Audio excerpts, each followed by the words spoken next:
Subcommittee will come to order. Subcommittee is meeting this morning to examine the status of the Coast Guard's major acquisition program and hear from the Commandant on what his plans are to restore public faith in the program.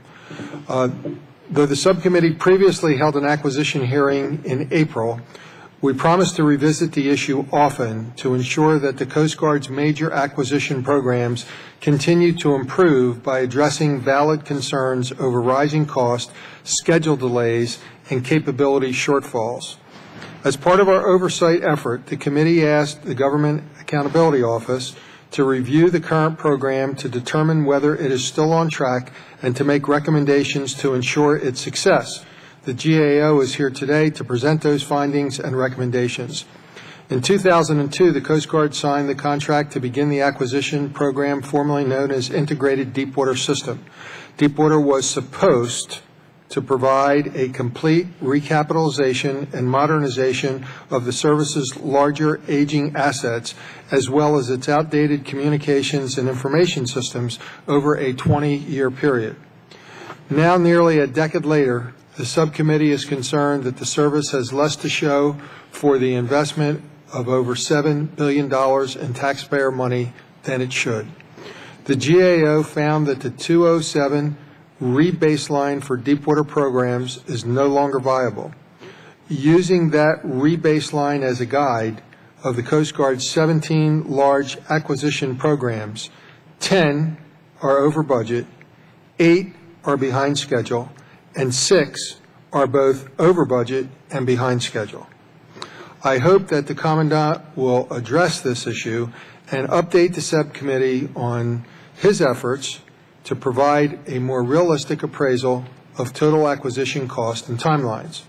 The GAO also questioned the service's assertions that new assets are providing increased capability. It noted that some new assets are not performing at full capability, while others still need to go through operational tests and evaluation to assure they do perform as required.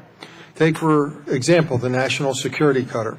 Despite an investment of over $3 billion, the GAO and Inspector General have both reported that the National Security Cutter is currently not performing at its planned capability. The subcommittee is very concerned, and I don't know how to underscore that enough, they're very concerned, that the Coast Guard has not yet taken steps to address those capability gaps. The service needs to develop a plan to provide air surveillance support for the NSC and achieve 225 days away from home port. The service also needs to expedite the acquisition small boats for the NSC.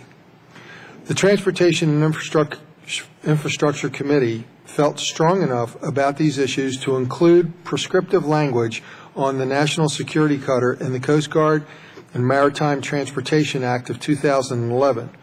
The National Security Cutter is a critically needed asset. The service must identify ways to mitigate the shortcomings in the near term and fully rectify them in the long term.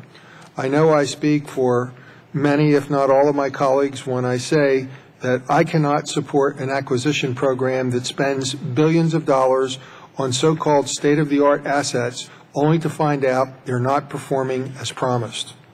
I understand the service has made several strides lately, and I want to applaud the Coast Guard for taking those steps.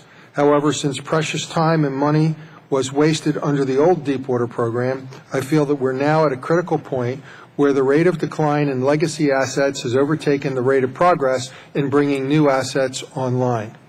I'm very concerned that unless the Coast Guard can get this program back on track, the service will not be able to perform its critical missions.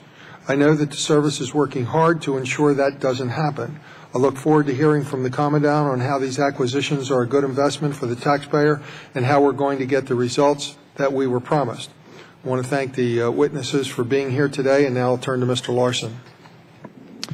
Mr. Chairman.